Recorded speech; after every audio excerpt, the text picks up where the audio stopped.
박진영 씨는 성경에 관해 말할 때 신학을 좀 더 공부하면서 나누면 어떨까요?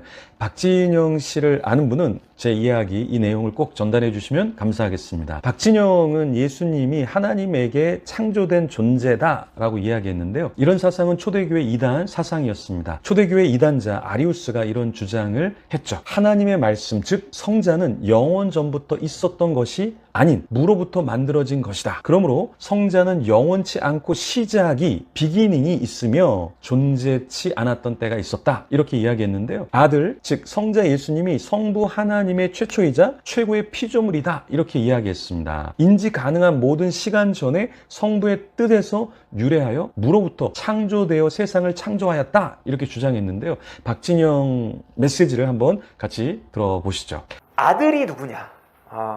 성경에는 자꾸 이 말이 나와요. 비기닝 이런 말이 나와요. 예. 창세기 시작할 때, 요한복음 시작할 때. 예. 이 비기닝이 도대체 언제지?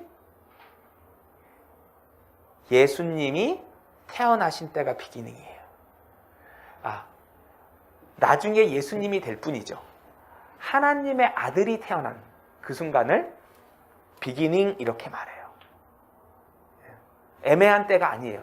딱 시점이 있어요. 하나님의 아들이 태어난 날, 이분이 나중에 예수님이란 분이 돼요.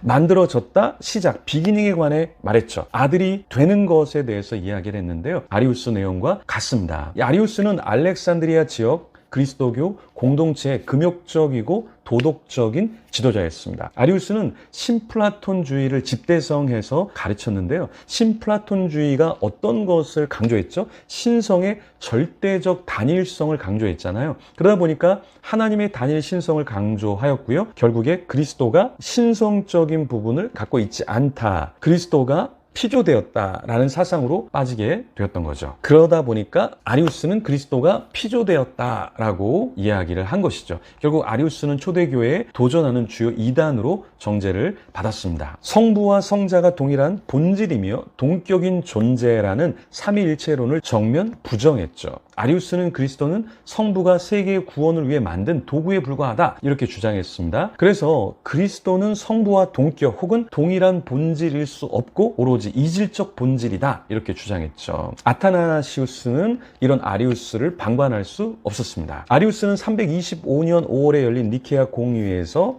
그리스도가 하나님과 똑같은 신성을 지녔다는 신경에 서명하기를 거절했죠. 그런데 나중에 이제 소아시아에 있는 동료들 그리고 황제 콘스탄티누스 1세의 딸 콘스탄티아의 영향력 있는 지지로 인해서 추방 상태에서는 돌이킬 수 있었습니다. 결국 타협 신조의 동의를 하기는 했는데요. 교회로 다시 입교할 수 있었지만 그 화해하기 바로 직전 콘스탄티노플리스 거리를 걷다가 죽었죠. 특히 우리는 성경에 관해 이야기할 때 신학 혹 교리적으로 바른 내용을 전해야 되겠죠. 이단이 말하는 내용을 말하지 않도록 해야겠습니다. 박진영 씨 그리고 성경을 가르치는 분은 꼭 신학을 하고 좀 더 체계적으로 성경에 관한 이야기를 하면 좋겠습니다.